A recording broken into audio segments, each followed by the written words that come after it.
Welcome back to the Badass Literature Society, where badasses come together to rate and review novels recommended by you. Hi, I'm Michael. This is Barbara. I'm Lauren. She's back! Yay! Woohoo! Today, we are going to be talking about the books we are most excited for that are coming out in 2026. Like we've done this before, we'll go round robin, each naming a book and talking about it until we get through with our list. So, without further ado, Barbara. I feel like you Further, said that further wrong. ado. It's further ado. I totally did say that wrong. I was like, Without further ado, Barbara, something does not sound right. what is your first book? That's funny. Mine is it already came out because January, but it's still 2026, so I feel like it should count. Anyways, mine is A Wild Radiance by Maria Ingrandi Mora. January 20th is when it came out. So, Josephine Haven is about to find out exactly where she fits into the March of Progress. Her outbursts are infamous at the House of Industry, the school for children who can wield radiance and electricity like magic. She's tried to follow the rules, but her fiery nature is at odds with the core tenet of the house: never form attachments. If she is meant to feel nothing, why are her emotions so volatile? No one's surprised when, upon graduation, Josephine is banished from the city to a remote mission. In Frostbrook, she must work under standoffish Julian, the former golden boy of the House of Industry, who seems determined to watch her fail. And then there's Ezra, the flirtatious stranger who's a little too curious about how the mission operates. But there are bigger problems than Julian and Ezra's secrets. A deadly disease is spreading across the countryside, and in Frostbrook, not everyone is eager to embrace progress. As Josephine questions the system that raised her and gives in to desires she's been taught to suppress, she must decide what she's willing to sacrifice to expose not just corruption within the house, but the devastating truth about the radiance in her core. That one sounds good. This one does sound good. Is that the one that you already got? Like you already own? No, Or if I this didn't is have it? yeah. There's two of them that I was trying to find that they didn't have, and then one that I actually found. So, yeah. Got you. Well, that sounds good. Yeah. Perhaps future podcast book. Who knows? Who's to know? So the first one on my list is Daughter of Crows by Mark Lawrence. It comes out on March 24th, 2026. Super excited for this book. It's a new series by Mark Lawrence. I really like his books. His Broken Empire series is incredible. Looking forward to what sort of dark fantasy he'll be diving into this time. But here's a little bit about Daughter of Crows. Set a thief to catch a thief. Set a monster to punish monsters. The Academy of Kindness exists to create agents of retribution, cast in the image of the Furies, known as the Kindly Ones, against whom even the gods hesitate to stand. Each year, 100 girls are sold to the Academy. 10 years later, only 3 will emerge. The Academy's halls run with blood. The few that survive its decade-long nightmare have been forged on the sands of the Wound Garden. They have learned ancient secrets amid the necrotic fumes of the Bone Garden. They leave its gates as avatars of vengeance, bound to uphold the oldest of laws. Only the most desperate would sell their child to the kindnesses, but Rue, she sold herself. And now, a lifetime later, a long and bloody lifetime, just as she has discovered peace, war has been brought to an old woman's doorstep. That was a mistake. That sounds good. I Love think a it sounds good really dark academia. Yeah, Yep. I believe there's one I was considering, and then I saw Michael put it on his list, so I was like, I'll just let him talk about it. I'm It very sounded excited about it. interesting. Sounds very good. Maybe future podcast book also get you guys into Mark Lawrence. Yes, I had not Depends heard on how about long them. it is.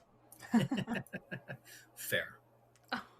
So I organized mine by release date. That's how mine is too. So my first one- Mine's all over the place. It's all good. My first one's Dear Debbie by Frida McFadden. This is the newest Frida book. It came out on the 27th of January, so it's already out, but the wait list on all of the platforms to rent it and borrow it is incredibly long, so I'll probably be buying this one.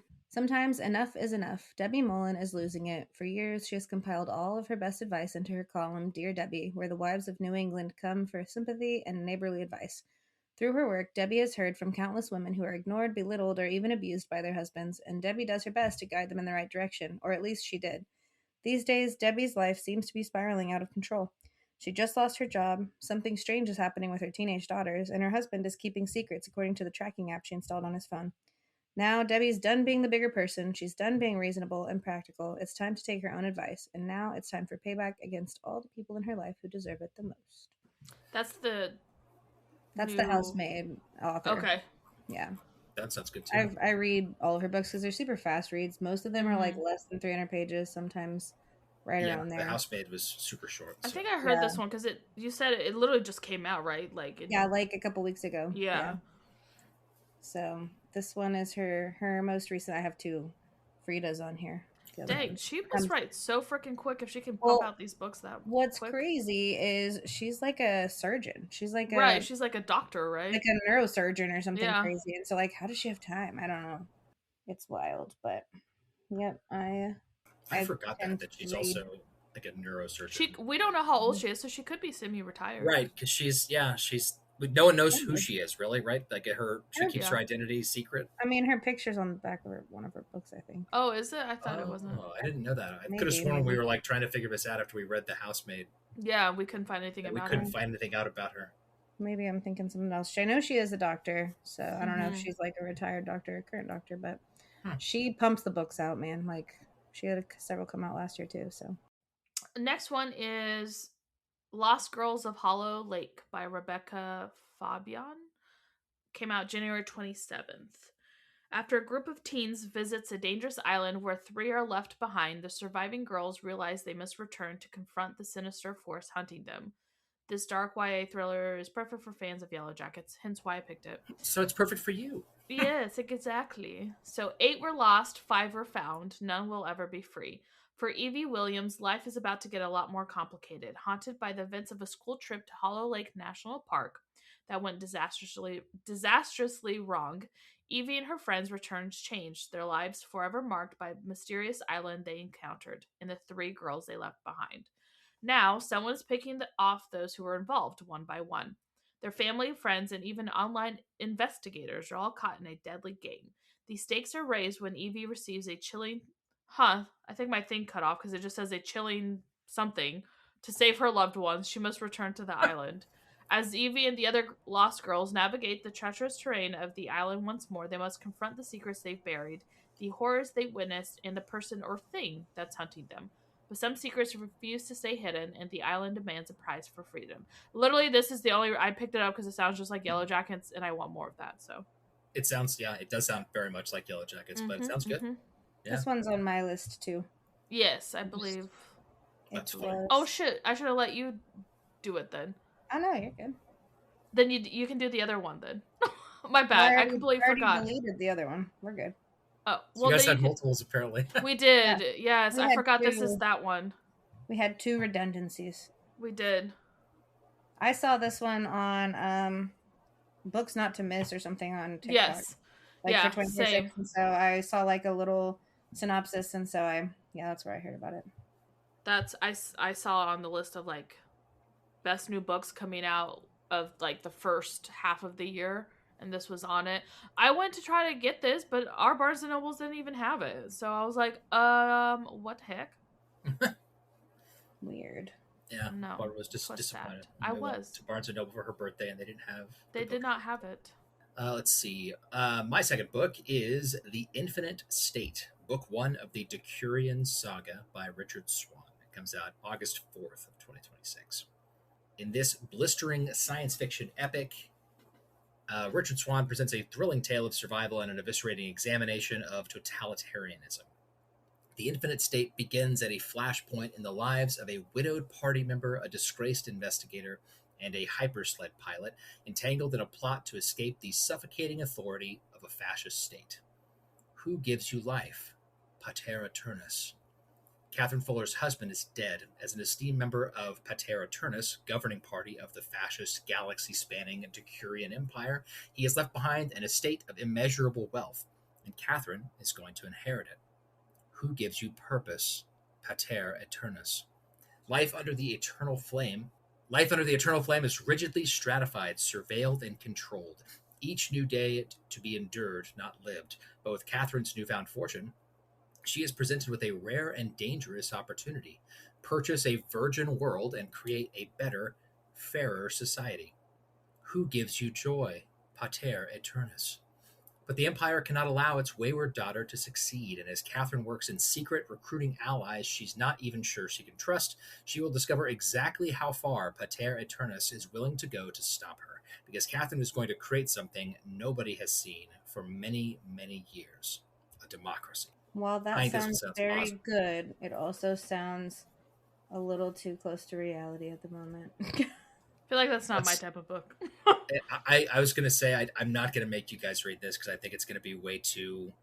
It's high sci-fi as well as like political Yeah. stuff. I think it sounds great, and I love like the political stuff and the sci-fi. I just think that I know Barbara doesn't like things that are too real, and I'm like, a fascist regime, democracy It's at a little risk, too on the nose right now. right? I mean, it's a little less on the nose since we're talking about a governing body that is in charge of like an entire galaxy, I mean, that's true. which is crazy. Aspects of it remind me of parts of the Foundation series. That's what some of it does anyway. But anyway, I think it's going to be awesome. It sounds right up my alley. I love high sci-fi and I love political stuff as well. And it's got all of those things. I'm very excited for this book to roll around in August. Very nice, very nice.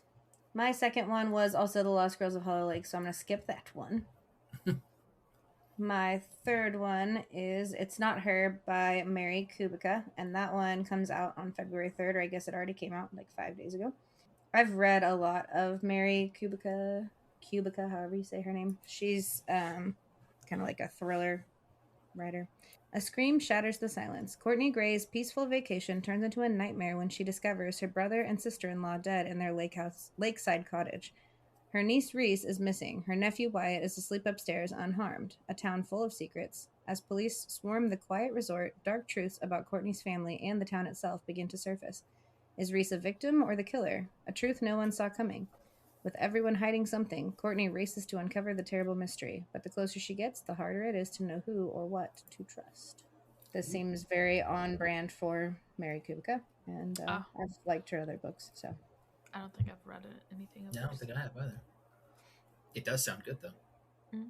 Also, just a quick aside that I realized when I was reading that description of my book, I was like, maybe I should check out some of this guy's other books. I literally already own the first 2 books in his previous trilogy, and I've read the first one and loved it, and did not And make the forgot connection. about it? When I added And this, forgot no, about it? I didn't forget about it. It's the only book I've read by this author, so I didn't. It's not like it's like a name that's bouncing around in my head. So I didn't connect that I already liked this author when I put this on my list. But that makes me even gonna more start excited. a new series go. and not finish the first one. I mean, that's what I do, Barbara. I know you know that's the problem. Why do you start series and never finish them? I don't know how you do that. Because authors take forever to come out with subsequent books. No, and but this one's order. completely done. He just said. It It's such is. an investment of time. Well, at this point I can only do 3 to 4 max in a series, and I tend I'll buy the books, but I tend to wait to try to finish it all in one go, so I'm not waiting around. That makes sense. So the only one I haven't done that is with Tracy Dion's Legendborn series. Mm-hmm. I'm just buying them and reading them as they come out. I will say Taking on a though, series was less intimidating pre-kids. It's very true. this is only 3, and it's also fantasy, so this is going to be it's totally way different, than for this author. So it'll be cool to see how he does. Add a new one to your Science list to not fiction. finish, you mean? Yeah. Why don't you tell us about your book, Barbara? I will. This one's called Queen of Faces by Petra Lord. It came out February 3rd, and the cover is real cool looking if you haven't seen it. So Annabelle Gage is trapped in a male body, and it's rotting from the inside out. In Kymore, where magical elite buy and swap designer bodies like clothes, Anna can't afford to escape her tattered form. When she fails the entrance exam to the prestigious Paragon Academy, her last hope of earning a new body implodes. As the clock ticks down to her last breath, she's forced to use her illusion magic to steal a healthy... What is that word? Chases? Chassis. Chassis? What? It's a chassis. What is a chassis? Can you read the sentence so I can have the context now that we're figuring out the She's word? forced to use her illusion magic to steal a healthy chassis before her own kills her. That's why I think it's a fake word. Oh, well, maybe, yeah. Because like a chassis is like it's part of a car, or other vehicles have this part. Okay, well, Oops, I don't know if it's a real word or not, but here we go. The, Anyways, the base frame of a motor vehicle or other wheeled conveyance. that doesn't sound like this is what it's meant to be. Because it sounds Is like this it's like talking about her body, like which the so body. like if you're a robot, like the main part of a robot is sometimes considered its chassis. So Okay, so maybe like that's what an it's android talking or about. something. And how do you say chassis? Chassis, yeah. Chassis, okay. But Anna's caught by none other than the headmaster of Paragon Academy, who poses a brutal ultimatum: face execution for her crime or become a mercenary at his command. Revolt brews in Kaymore's smog-choked underworld, and the wealthy and powerful will stop at nothing to take down the rebels and the infamous Dark Witch at their helm, the Black Wraith. With no choice but to accept, Anna will steal, fight, and kill her way to salvation. But her survival depends on a dangerous band of an impulsive assassin, a brooding bomb maker, and an alluring exile who might just spell her ruin. As Anna is drawn into a tangled web of secrets, the line between villain and hero shatters, and Anna must decide which side is worth dying for. So the thought of changing bodies as your old one rots is so intriguing to me that I cannot Mm-hmm. not get this book. Like Yeah. that alone just sold me, because I've never read like body jumping is such an interesting concept to me, and I've seen like a few, I think, movies and stuff that kind of have that concept, but this sounds so Yeah. completely different. And that's what sold me on this. That, and I love when it's like a little group of, a little found family type trope, and that's kind of what it sounds like. Love me Yeah. assassins, love me brooding bomb makers, gotta love all that. So this is literally in my wheelhouse. Already bought the book. This is one of the books I bought myself for my birthday. And like I said, if you haven't checked out I don't know if it's a special edition from Barnes and Nobles or just that's the normal edition, but the cover is really cool looking you haven't seen it. So This one sounds really good. I would yes. not be unhappy if you. I believe this is one that you had on your list and then you removed, right? Because I put it on my list. That is correct. Yeah. Yes, this is one of your. I think may have been the only one of yours that you and I had overlaid. There were two. This was. Yes. I didn't remove the other one, but I did remove this one. Yeah. Correct. I think I removed the other one so you could have it, right? You did not actually. I still see it on your list. A few books. Oops. I looked up the cover and it is really cool. Isn't it? Isn't it cool? Yeah. Okay, my next book is called A Plagued Sea by Kim Bo-young. It comes out August 11th of 2026.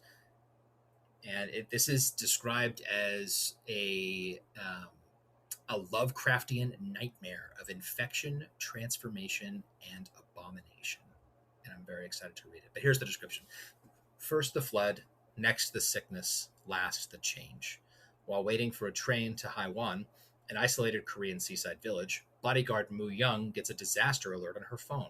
TVs throughout the station report breaking news of a massive earthquake on the eastern coast. Despite the danger, Moo Young boards the train with her niece. She'd rather face the earthquake than leave the girl in her mother's care. That choice haunts her for the rest of her life. 3 years later, Haiwan Village is a home to horrors. The earthquake unleashed an ancient plague that transforms its victims into fishy monsters, and the government's lockdown has cut off any hope for help. Moo Young's niece is dead, and all that's left for her is to hunt villagers who break isolation. When an officious bureaucrat from Seoul arrives in the village, he stirs up even deeper trouble. Will Moo Young survive? And does she even deserve to? It sounds very good. It's technically a novella, so it's shorter. Nice. But it sounds very good, and I believe it's already been released in Korea, and so it's being translated to be released here. That takes a and the reviews for people who've already read it are very positive. I'm very excited to read it. It sounds very creepy. Nice. My next one is Reasons to Lie by Emily Listfield, and this one comes out February 24th. When a private school field trip ends with one student dead, 3 mothers must face the darkest secrets lurking beneath their lifestyles, their friendships, their children, and themselves. In the privileged world of Manhattan's elite Dearborn Academy, 3 mothers, Abby, Kara, and Hollis, form an unlikely bond. Until a student is murdered on a class trip their teenagers attended, and every parent has something to hide. Artistic single mom Abby and career-challenged Kara have always felt like outsiders among Dearborn's rich, powerful families. When glamorous, enigmatic Hollis arrives with her son and a picture-perfect life, they take her under their wing, despite nagging doubts about her past. Their friendship only deepens after tragedy strikes on a school retreat. But as a determined detective edges closer to the truth of what happened in the woods that night, cracks begin to show in their stories, their alliances, and their trust. Each woman is keeping secrets, and so are their children. Now, with everything at stake, Abby, Kara, and Hollis must decide how far they'll go to protect their families, even if it means turning on one another. Because everyone has a reason to lie, and someone will stop at nothing to keep the truth buried. That sounds good. Yeah. It does sound I'm good. down to read this one. Yay, I'm going to mark it. Yes, that one. That one does sound good. Yes. Sounds twisty, turny. When does that come out? April? Here in a couple weeks. No, no. You said February. February 24th. Noise. Okay, next one is To Steal a Throne by Gabu Burton. That comes out April 7th. Her magic feeds on lies. His magic could destroy her.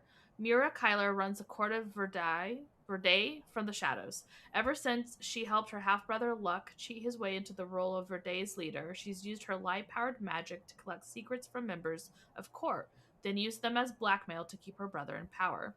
But when newcomer Cadron Vale shows up and challenges Luck's leadership, he threatens the stability Mira has worked so hard for.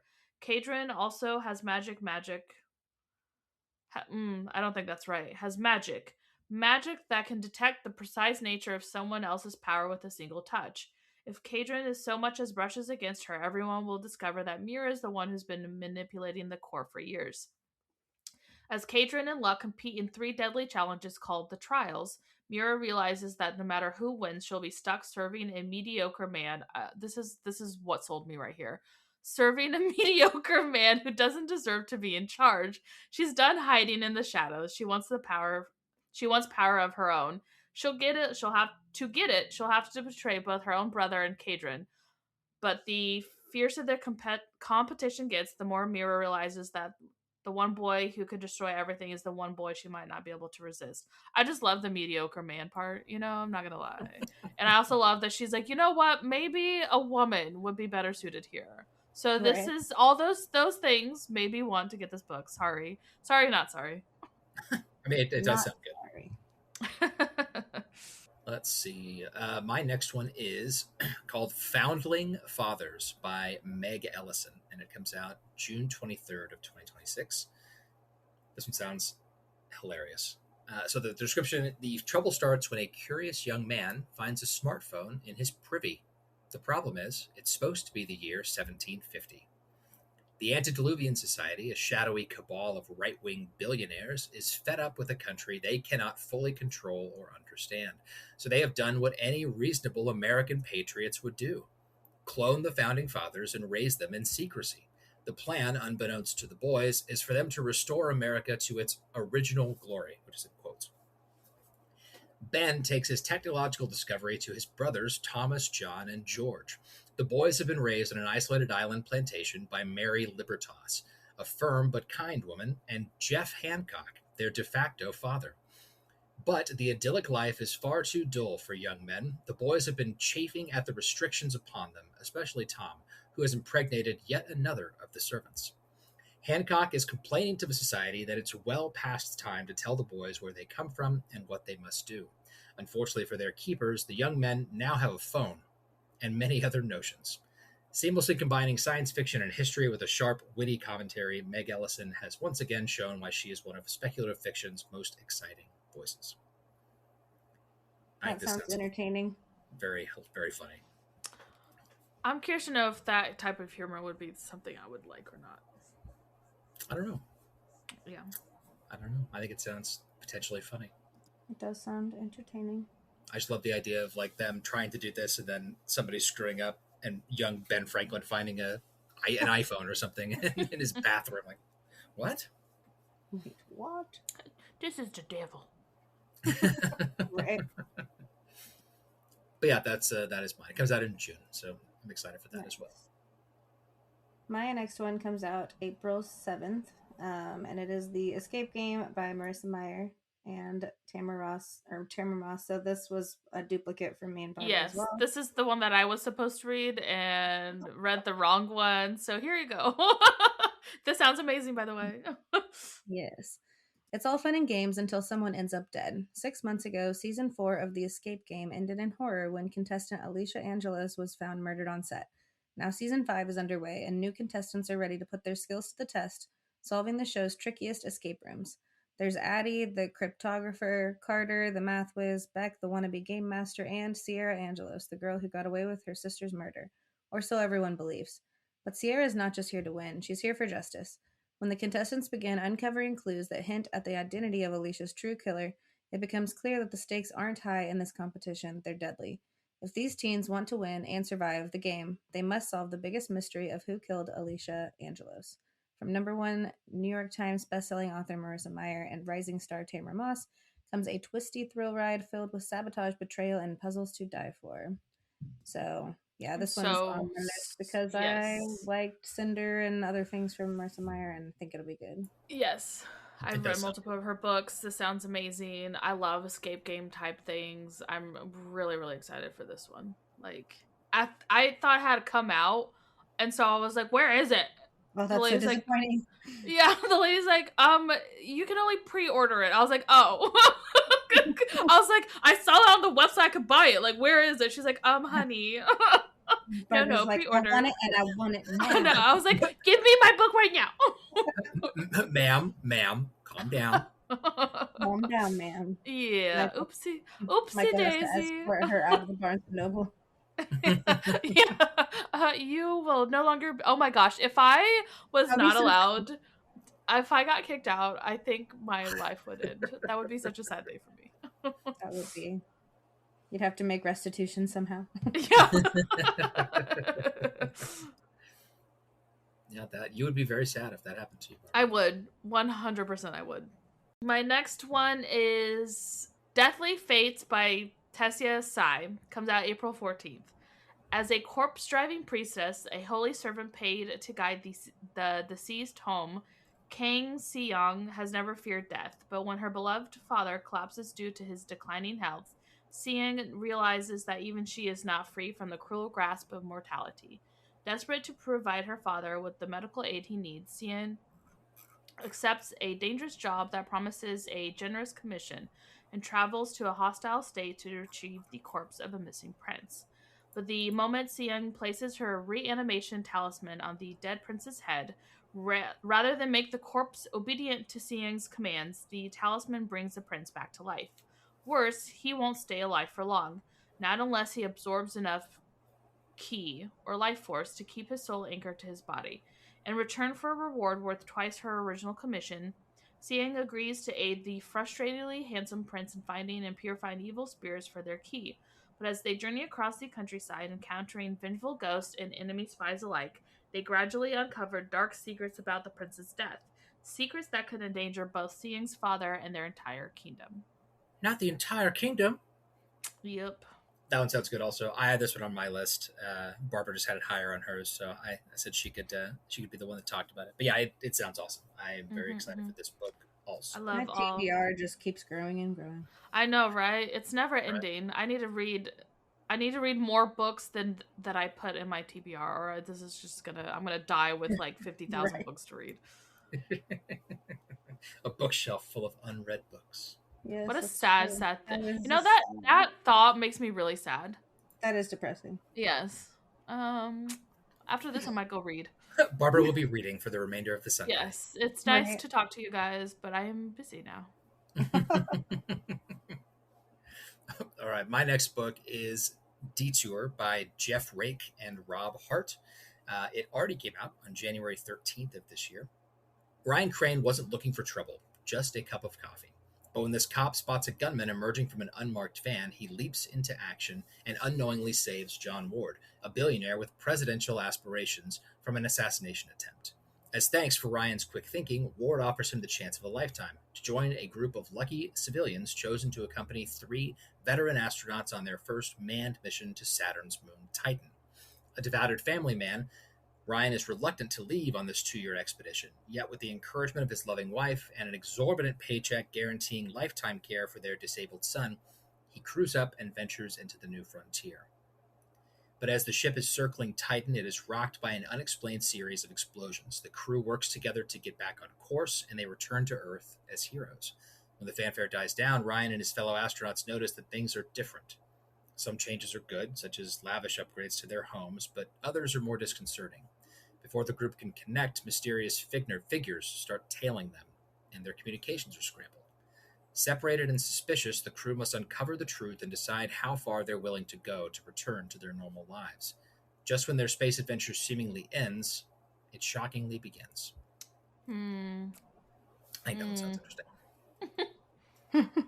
Kind of a twist on the normal, since like it sounds like the first couple chapters are going to be like the space adventure, and the rest of it's going to be what happened when they got home and figuring out why all this stuff has changed. Is this sci-fi then? Is that what it's considered? It is sci-fi. Yeah. Yeah. Yep. I think it sounds very good. Midnight Train by Matt Haig, which is basically the author of Midnight Library, which I believe we did on the podcast. I was gonna say, I thought, yeah. Yes. And I also did it for my book club, but this one comes out May 5th, so this is his. It's not like a sequel; it's just a different book. Same author. Oh, does it have nothing to do with the first story then? I don't believe so, but I could be wrong about that. Interesting. Okay. When your life flashes before your eyes, where would you stop? No one can change the past, but the midnight train can take you there. The chance to relive the moments that meant the most, to see what kind of person you really were. For Wilbur, his best days were with Maggie, the love of his life, on his honeymoon in Venice before he gave it all away. He wishes he could go back and live differently, but to do so risks everything. A magical time-traveling love story from the world of the Midnight Library. So I think it's from like the same realm, but like different characters and stuff. So you don't have to have read the Midnight Library. My understanding is to enjoy this one. According to Goodreads, it is book 2 in the Midnight World series. Okay. So maybe it takes place in the same realm, but not in the same world. But I don't think the characters overlap at all. None of that, unless they do like a little like cameo or something like that. You know, yeah. What I was reading basically said like you don't have to have read his previous book to enjoy this one. Yeah, it's probably it's probably just the world, like Barbara said. Yeah, I was thinking it's probably like if you've read the first one, you might get like the little hints of like characters appearing here and there, little like nods to the first one. Yes, which I enjoyed the first one, and I like him, so I'm looking forward to this one too. And it's probably, I haven't looked yet, but I imagine it's going to be a quicker one too, because the other one wasn't that long. I don't think. I don't remember. Yeah, I don't think it was. It is 300 pages, 304. Yeah. Perfect. So it is a little shorter. Okie dokie. My next one is Behind Five Willows by June Her. Comes out May 26th. I absolutely love her books. I'm so glad I discovered her when we went to YA Fest at this point last year. Was it last year? It was 2024. 2024. Okay. But yes, I'm so happy.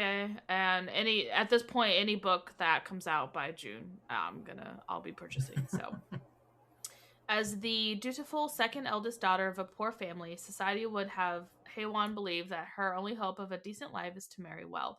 But during a time of rampant government censorship and book banning, she instead works as an illegal book transcriber in order to make a little extra money.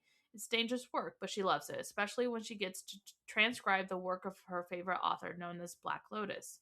When her older sister becomes smitten with a wealthy young gentleman, Haewon is roped into chaperoning them during their courtship, which wouldn't be so terrible if it weren't for the young man's uptight and annoying best friend who also accompanies them.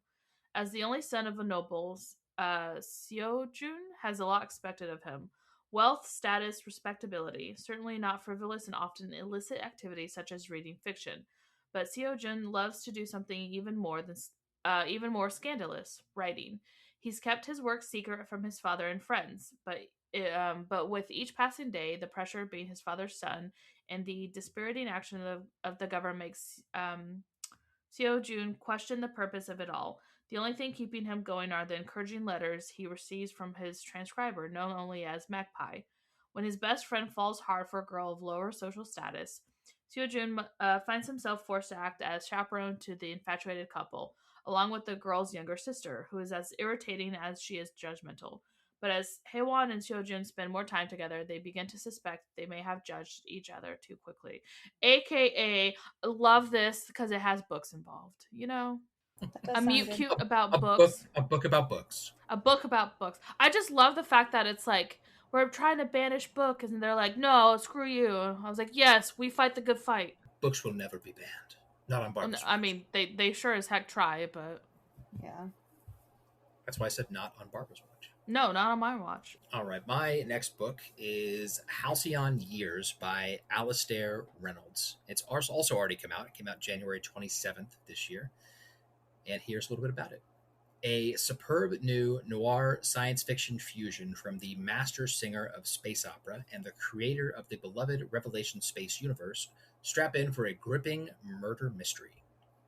Yuri Gagarin is a private investigator who picks up small cases from his local community, runs into trouble with the local police, and generally ekes out a living as best he can.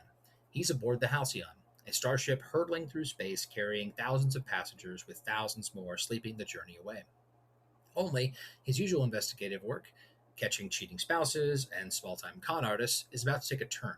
He's hired by a mysterious woman called Ruby Red to look into the death of one of Halcyon's most elite families, and then warned off the case by a second mysterious woman called Ruby Blue.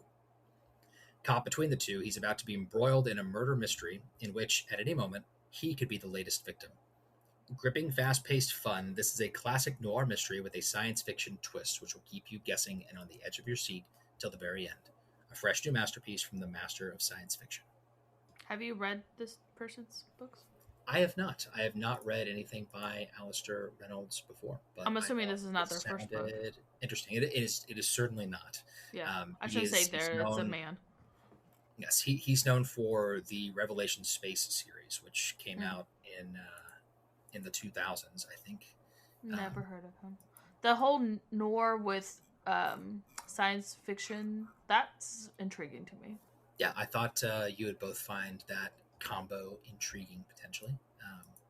For sure. It sounds interesting. It's an interesting combination, like a murder mystery aboard a spaceship. So I think it sounds like it could be fun. I would attend such a party. I'm just kidding. Me too. If we host this, that would actually be really cool. A sci-fi murder mystery party, that'd be fun. That would be fun. Sci-fi murder mystery party. I would attend said party. As long as I'm not the one being murdered. Very much. Right. I don't want to be the one that's murdered because then I would miss out on all of it. I know, you just kind of laid there as a dead body. You're just stuck. I mean, as long as someone feeds me cheeses and meats, I guess I'm okay. Yeah. Occasionally somebody comes over to Barbara and like drops a piece of cheese. Yes. That would be fine. You know what? That wouldn't be a terrible night. She could live with that. She could live with that. Rolls her some grapes across the floor. Exactly. I got a great visual. My next one is Seek the Traitor's Son by Veronica Roth, which comes out on May 12th. She, if you don't know, is the author of the Divergent series, so that's really the only reason that I put this on my list, because I was shocked that she wrote anything else. I'm surprised you're willing to give her another shot, because the way she ended those series, I refuse. This woman ruined it for me. It was such a good book, and then what the hell was that? The only reason I'm willing is because I really thoroughly enjoyed the first half of that Divergent series, so I know she's got it in her to write a good novel. She's not a good finisher. No, well, but the first one's finished fine. That's true. Know. So I don't know. We'll give it a try, and if this one sucks, then she's just off the list. She's dead to you. She's dead to me. I need you to read this and tell me if it's good, because I refuse. I'll try. I'm going to apologize in advance for butchering these names. Here we go. Elegy On did not ask for destiny to find her. She is happy with her life as a soldier, defending her small country from the Talisar, a powerful nation who worships a deadly fever. A fever that blesses half of its victims with mysterious gifts. But then she's summoned to hear a prophecy. Her and the most ruthless of Talisar generals, Rava Vidar. Brought face to face, they learn that one of them will lead their people to victory over the other, but they don't know which. At the center of both of their fates, a man that Elegy is told she will fall in love with. In just one day, Elegy's old life, her job, her purpose, and her future is over. She and Rava are destined to collide with the fate of their nations hanging in the balance, and when they do, only one will be left standing. Elegy intends to make sure it's her. So we'll see. I don't know. It sounds intriguing. You weren't kidding about those names. I know. They're a little bit interesting.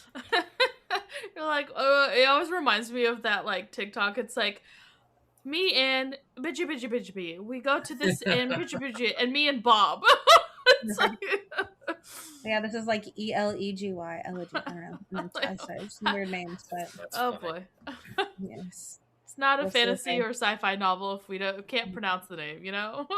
if I get around to reading it, though, I'll give you an update. Yes, please let me know if you do. I'd be very curious. My next book is The Heirs by Farida Abiki Imide. I'm not sure. I apologize. I should have Googled how to pronounce these, but that comes out June 2nd. I have read her other books. I absolutely love her writing style and just her books in general and what they tackle. And so I am sat for this. It's definitely going to be a purchase day one type of read for me. So, No, okay. Octavius the Maestro, Fola the Brain, Bilal the Olympian, Perdita the Artist, Romeo the Failure. These are the 5 heirs of the illustrious billionaire Leontis Bouton, adopted and viciously trained with their father's infamous Bouton method to prove his hypothesis for creating prodigies, child geniuses. The Bouton siblings have had no choice but to be brilliant according to their father's impossibly high standards, until he is murdered at his annual prodigy ball. Now, all who attended the ball are required to stay in the Bouton manor while the police investigate. But the officers have their work cut out for them. Each of the Bouton siblings has something to hide. But the heirs aren't the only ones with secrets. After all, Leontis Bouton was especially good at making enemies. It kind of is giving me, what is that TV show with the, it's based on a comic book, Michael? The Umbrella Academy. Oh, yeah. It's giving Umbrella Academy, so. Okay. Yeah. Yeah, I can see that. And like it does I mentioned, yes, I absolutely love her books, and so I'm excited for this one. As am I. That was one I considered to put on my list also. That sounds good. Okay, my next one is called Voidverse by Damien Aubert. It comes out March 10th of 2026. When the Sinker was a child, her home was destroyed by the Construct, a floating machine that consumes all in its path. To survive, she fled into the void, a seemingly infinite nothingness filled with floating, vertically stacked rocks. While most are afraid of traveling through this world, the Sinker is not. Some rocks are giant magnets, some rocks burn with eternal flame, and some are influenced by the presence of seemingly magical objects, anomalies that defy physical laws. For half a lifetime, the Sinker has wandered the void on a quest for knowledge, for understanding, and for peace. But when rumors reach her that the Construct is near again, she knows fate has come full circle. With the help of Crooked Arm, the heir to a shattered throne who happens to possess the most powerful anomaly of all, the two of them set out on a mission to end the tyranny of the Construct forever. Another sci-fi book. This one sounded good also. I'm sensing a theme here. I definitely have been in a sci-fi mood. So yeah, this one also sounds really good. This is, I think it's this author's first book. He is a screenwriter, and so he's written interesting and developed some like TV shows. But this is his first book, so I'm excited to check it out next month. My next book is The Next Frida McFadden. So she's already written, I guess, 2 to come out this year. This one comes out May 26th. It's called The Divorce. What is a happily ever after really worth? Naomi was living the quintessential love story. Boy meets girl, they fall in love, get married, buy a dream house, start a family, then he kicks her out, hires the city's best divorce lawyers, drains their accounts, and takes up with a 20-something.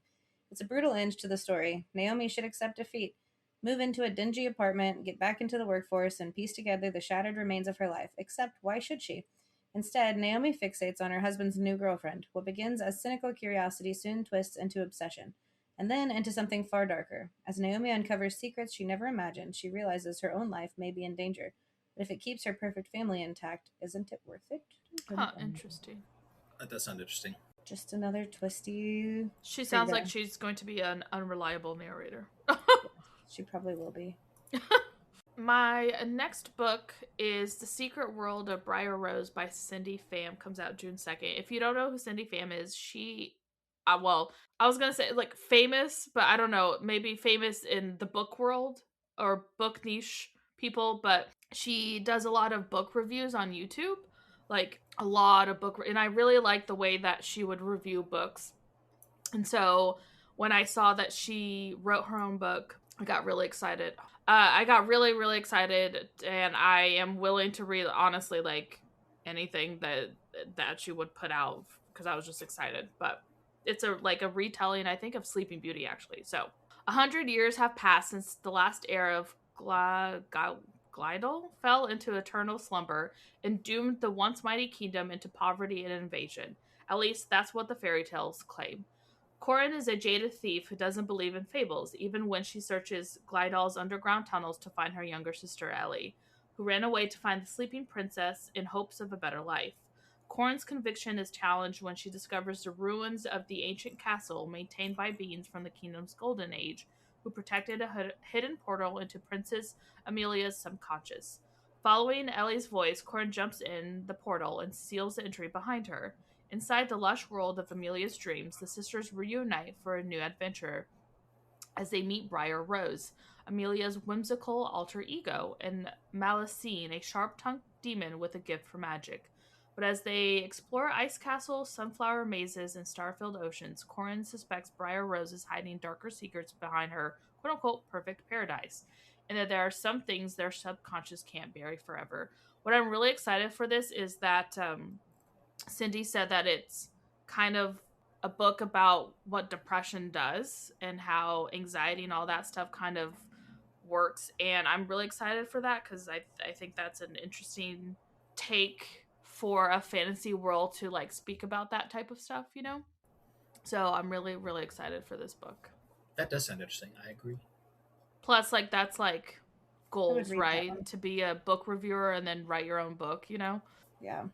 Yeah. So, do you guys know who Cindy is? Did you ever know? You don't follow her on Mhm. YouTube? Well, I do. Well, I do now because we talked about this the other night. Yes, but yes, before yes. before you and I talked about her, no, I didn't know. I mean, she's got a TikTok, but it's more like, I feel like Book Talk is like the shorter, like you give a really quick description or book review, whereas YouTube, like you can really spend a long time like reviewing books and stuff like that. So, anywho, Yeah, I'll have to check her out because I think that sounds interesting. She still does YouTube, right? yeah, she's still doing Yeah. book reviews and stuff like that. Yeah, 100%. Let's see. My next book is The Fourth Option by Jack Carr. It comes out May 12th of 2026. Here's a little bit about it. Disillusioned by the government and institutions he dedicated his life to serving, former Navy SEAL and CIA ground branch operative Chris Walker is about to end his life when he receives a call that saves it. The wife of a teammate he lost in Afghanistan has now lost her son to the opioid crisis and needs Walker's help.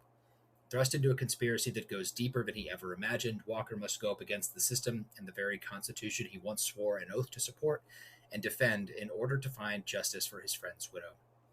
With ambitious FBI agent Jarrett Stanton on his tail, Walker, accompanied by his loyal Belgian Malinois canine and using his off-the-grid VW pop-up camper filled with a hidden cache of weapons, takes justice into his own hands, exposing corruption and issuing a long-forgotten brand of lethal outlaw justice. I like most of what Jack Carr writes. For those of you who are not familiar with him, he's a former Navy SEAL who's now an author. He wrote the Terminal List series, which is now a very popular TV series on Amazon Prime, starring Chris Pratt. Is this the book you bought the other day? No, the book I bought the other day is his book that came out last year, which is gotcha. also this is a different series as well. So there's the Terminal List, and then this one, and then the one he came out last year is James Reese, which is the main character of the first series' dad. So it takes place in. Gotcha. Yeah, this definitely seems like your type of thing. Yes, it does, and I'm very excited. That's what I was going to say. I don't think I'll read the one, Nope, it sounds like a Michael book. It's a hard no for me. Maybe I'll make you guys read one for the podcast. Absolutely not. I mean, it's not a hard no for me. It's probably just not my first choice. Oh, yeah. No, it's going to be definitely never going to be a choice for me. So, yeah. I'd be real mad if I ever picked anything like this. I just don't like those types of books. You know that, though. My next one is It Could Have Been Her by Lisa Jewell. It comes out June 23rd. I've read quite a few Lisa Jewell books as well. She's also kind of a psychological thriller author. It's her newest one. Jane Trevally is one walking for the podcast too, didn't we? I think. Which yeah, one? we did. None of This Is True. None of This Is True. Oh, girl, yeah. I'm excited. I'm sad. Go on, tell me what it is about. Jane Trevally is walking her dogs on her country estate one May afternoon when a small white dog appears. The teenage girl that had been staying nearby with the dog is nowhere to be found, and Jane decides to return the dog to his registered owner hours away in London in the deepest backwaters of Hampstead. But when Jane arrives, she is immediately unsettled because Jane has a dark history with this house. The man who answers the door tells her the dog, Hugo, must have been stolen from the heath, but Jane very much doubts that is true. Through the window, she catches a glimpse of a haunted-looking woman, not the missing girl she'd hoped to find. Facing a crossroads similar to the one that first led her to this home 25 years ago, Jane knows that the house holds the key to the missing teenager, to the lost dog, and to dark secrets they'd all rather leave buried. Ooh. Yes. That sounds good. I enjoy her writing, so that's why it's on my list. I mean, I like that other one, so if it's even remotely, like, not similar, like, obviously I don't want something similar, because no one likes that, but, like, the same twisty turnies, and you're not going to get the answers, I'm down. Yes. Well, maybe we can do that one for the podcast. I'm going to highlight it. I'm highlighting all the ones that at least Barbara agrees with, so that, you know. That's all that matters, so. Wow. I feel like Michael isn't ever like, no, I'm absolutely not going to read that unless I was going to have him read like Ice Planet Barbarians. I feel like Michael's pretty down to read whatever. He doesn't have to be excited about it, but he's not like, oh, it's like a hard no, most generally. You know what? I think you're right about that. Unless it's like pure read, romance. If it's pure romance, he doesn't want to read it. He'll read rom-coms. He'll read them. He won't enjoy them, but he's not like not gonna read them. Now, if I said let's read like a smut book, he would probably draw the line at that. And you guys can do that. So? I'll sit Let's this try it out. I would read it. I just I wouldn't be very happy with you probably, but I would read it. He rates it a 4. I thought last time I said I was going to do that as a joke that you said that you'd sit that one out, and Barbara and I could do it. It would depend on the book. I think I more than likely would read pretty much anything you throw at me. I'm not picky. I'll at least give it a shot. Ice Barbarians, it is. Now, if you pick a book and I read it and I hate it, and then you pick like another book by that author or like a sequel, then I would sit that one out because I already know I'm not gonna like it. If that makes sense. Fair enough. Fair enough. That's fair. My next one is The Legend of the Nine-Tailed Fox by Katrina Kwan. That comes out February 24th. My list went from YA to adults. P.S. That's why. If anyone cared, I know no one cared. I'm just telling you. You know, Yue may be the last of her kind. At night, she stalks the streets of the capital city of Longhao, luring in unsuspecting victims with the mask of a beautiful woman, then consuming them in her true form of the Nine-Tailed Fox. When she is captured by a powerful demon hunter named Sonam and banished to hell, she manages one final act of dragging him and 2 of his subordinates down with her. Now trapped in an abyss with unimaginable terrors, they'll need each other's help to navigate hell and bypass the gods who preside over each circle, each of whom presents the group with a unique and deadly challenge. Forced to depend on one another as they claw their way out of the underworld, both demon and demon hunter discover that there might be more to the other than meets the eye. I am so excited for this. I love this. I'm going to highlight this one too because this sounds good. Right? I'm so excited. And I don't have a lot much more to talk about. I've got one more, but there's not a lot to say about it. So it's another book by Jack Carr. It's the next book in the Terminal List series or the James Reese series. It's book 8. It's supposed to come out in late 2026. There's not actually a date for it. And because there's not a date for it, there's not a cover for it, and there's not a description for it. So I can just tell you that I'm excited for this book coming out because I've really enjoyed this series, and I'm excited to see what happens next. But I can't give you a little description because they haven't put that out there yet. So fair enough. My next one is Helpless by Jessica Knoll. It comes out on July 7th. It's been 12 years since Faye Heron broke Henry Spalding's heart. Henry was her college boyfriend, her first intense love, but Faye was in danger of being subsumed by him. Now, Faye is one half of a power-producing duo with her Hollywood husband. Henry is a married father running the family business. Both of their lives have essentially gone to plan. When a former and beloved college professor suddenly passes away, Faye and Henry find themselves back on campus for the funeral, circling something old and dangerous. Something, if Faye is honest with herself, she has been trying to duplicate for years. But Henry is one of a kind, the kind who delivers a hypnotic apology for the way things ended, the kind who suggests they go back to the hotel for a drink, the kind who drugs and kidnaps her. When Faye comes to Henry's remote mountain cabin, she's beside herself. Has Henry brought her here to punish her? She did, after all, write and star in a lauded episode of television based on their indelicate appetites and vicious breakup. As her week of captivity unfolds, Henry's wanton demands intensify, and a sprawling, years-old mystery begins to take shape, one that will rewrite history as Faye remembers it and reveal an astounding, cataclysmic truth. Seeing Barbara's face during this, there's already twists. Yes. So this was on one of like I was scrolling and like to watch for horror stories for 2026. So it's supposed to be a scary one. We'll see. Interesting. I haven't read this author. It just sounded good. My next one is Tempest by Victoria Aveyard, and that comes out September 8th, and it's not coming out quick enough for me. I want it yesterday. I love everything Victoria Aveyard writes. I've read all of the things. I need more, and I want this, like I said yesterday. I don't like to wait. So Victoria, really, let's just move that up a little bit, okay? Plus, this is literally like in my wheelhouse because pirates. I love pirates. Anywho, Cat Rose knows what it is to live in two worlds, in two times. Before, as Lady Katrine of the Meridian Empire, chained to a loathsome lord with a dwindling fortune, and after, as the Widow Rose, queen of a pirate tavern, the Lyrian Sea, determined to be a master of her own fate.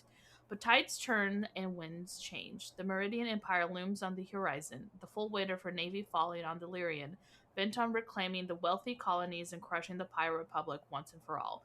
Ship after ship is captured, save for one captain who continuously evades both Noose and the legendary Valerian Kane.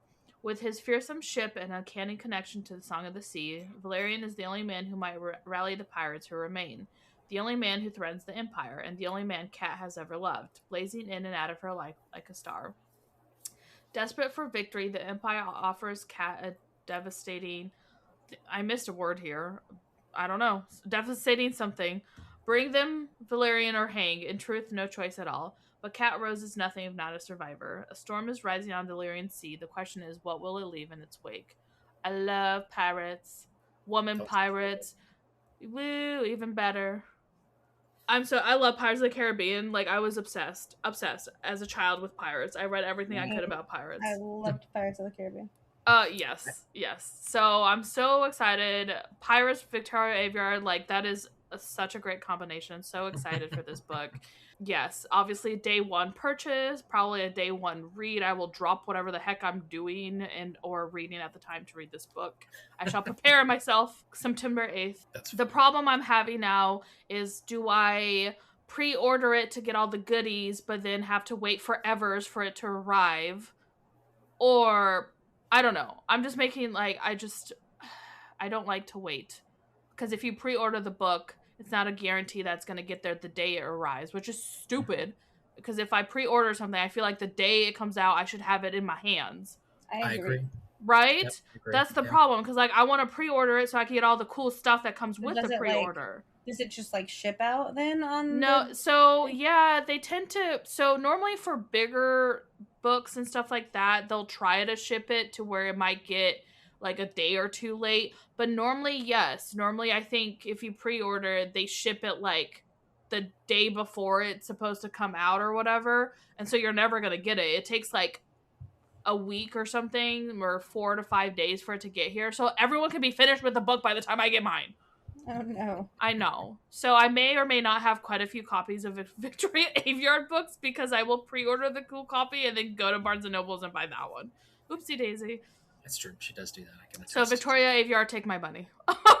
And I do have one more book. I lied. So it's not... Liar! Shun the non-believers! But I'm going to throw it out there. Shun! It is Operation Bounce House by Matt Dinniman. Matt Dinniman is the author of the Dungeon Crawler Carl series, if anybody's familiar with those. All colonist Oliver Lewis ever wanted to do is run the family ranch with his sister, maybe play a gig or two with his band, and keep his family's aging fleet of intelligent agriculture bots ticking as long as possible. As a fan of Earth television and culture, he figures it'll be a good thing when the transfer gate finally opens all the way and restores instant travel and full communication between Earth and his planet, New Sonora. But there's a complication. Even though the settlers were promised they'd be left in peace, Earth's government now has other plans. The colossal Apex Corporation is hired to commence an eviction action, but maximizing profits will always be Apex's number one priority. Why spend money printing and deploying their own AI soldiers when they can turn it into a game? Why not charge bored Earthers for the opportunity to design their own war machines and remotely pilot them from the comfort of their own homes? The game is called Operation Bounce House. Oliver and his friends soon find themselves fighting for their lives against machines piloted by gamers who've paid a premium for the privilege. With the help of an old book from his grandfather and a bucket of rusty parts, Oliver is determined to defend the only home he's ever known. That sounds interesting. I think it sounds interesting Yeah. too. It's a maybe for me. Yeah. Dungeon Crawler Carl is good, so I imagine this will be also. Yeah. And this is a standalone also, so it's not part of like Oh, a new nice. series or anything. So That's, if you guys that's did tipping me want over. to check something out by Matt Denneman, but didn't want to commit to like a 7-book series, which I think is what not a Dungeon fan of Crawler that. Carl is up to now. Dungeon Crawler Carl is a 7-part series. I didn't realize that. I think 7 is how many are out right now. Oh, But it's oh literally my God. it's about Carl and his girlfriend's who's about to break up with him's cat, who gets sucked Interesting. into this dungeon and have to, like, the cat is a character in the game. It's it's a lit RPG book, so it's like he gets sucked into a video game to try to survive. Right. No, that sounds good, but I have commitment issues, and 7 books is too much of a commitment for me. Yes, I've heard good Fair. things about it. Same. Yeah, it's really good. I think you both would like it, but like I said, it's a lot. Yeah. There's actually 8 books. Oh my god. The eighth one is coming out this year. So Interesting. Mm-hmm. anyway, the cat's name is Donut. If that's what it's. Oh, don't you? That's funny. Okay, my next one is The Last to Drown by Noelle Ellie. Comes out July 16th. 5 days, 20 strangers, no way out. The rafting trip was supposed to be the adventure of a lifetime, but Kaya is starting to think she made a mistake. Because ever since the whispers about Camas Creek began, all she feels is dread. 7 years earlier, a guide murdered a group of rafters on this same isolated stretch of water. The killer's body was recovered downstream, but the true crime community has never stopped asking questions. And for good reason. The incident starts small, a flipped raft, missing supplies, and screams in the night. But the pattern is sickeningly familiar, and with 84 miles of white water until any sign of civilization, safety has never felt so far away. Kaya suspects that one of the guides is lying. One of the guests knows more than she's saying, and somewhere on this river, someone is planning to finish what started at Camas Creek. Dang, that one sounds good too. I know. Mm-hmm. This one was also just on a list that I found, and I was like, man. Yeah, that sounds good. So technically, I have more in the sense that this is the 3rd year this book has been made in my list because it refuses to come out. You got to put it in here though to try to get that energy out. I know. 3 years running. This is 3 years running. So it's Alecto by Tamsin Muir. It's in theory the 4th and last book in the Locked Tomb series. Yes. Yep. So we're just waiting impatiently in my tie hand for this. She's George R. Martining you. She is. The worst part is, like, no one knows what's going on, clearly. So I just really want this book to come out.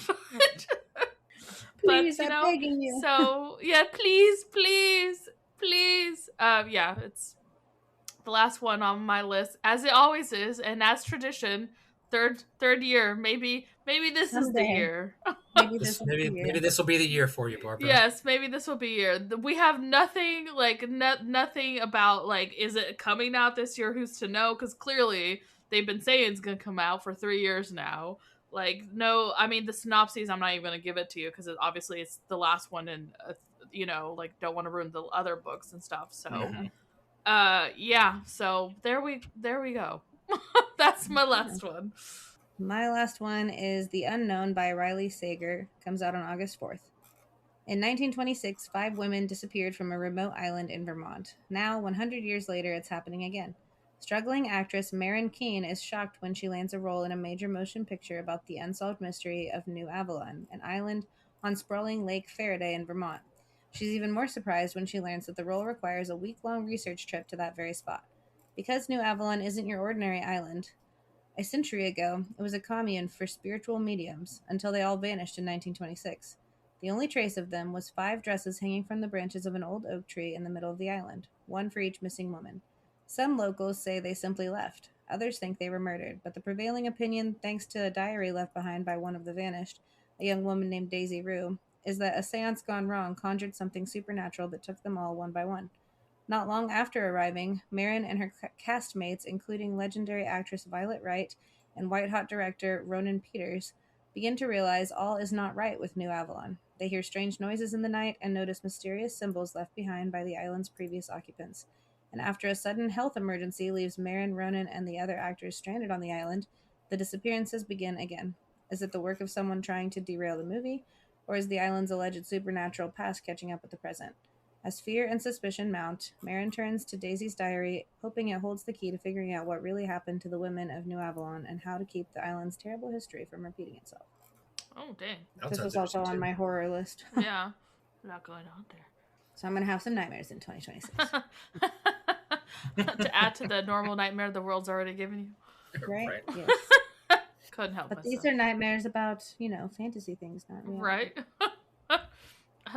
At least this one you can, escape from. True. Ugh. Well, so there's just a handful of books that three of us are excited to read in 2026. I'm sure some of them will end up being reviewed on the podcast at some point this year, so you can look forward to that. If there's one in particular that you'd love to hear about, let us know. But Barbara, do you want to help us wrap this up? Sure. Take you home. What do you say? Take it Bring home? us home. Bring us home. Dang it. I don't even Bring have it us right. home. Have feedback about today's episode, you can contact us by writing to badassliterature@gmail.com. You can also send us a DM or leave a comment on all of our handles. Make sure you're following Badass Literature for free in your favorite podcast app. Give us a rating and leave us a review if they allow you to. Also, don't forget to be following us on social media. Our handle is @BadassLitPod on Instagram, Facebook, and Goodreads. And with that, we will see you later this month for our regular podcast. But for now, bye.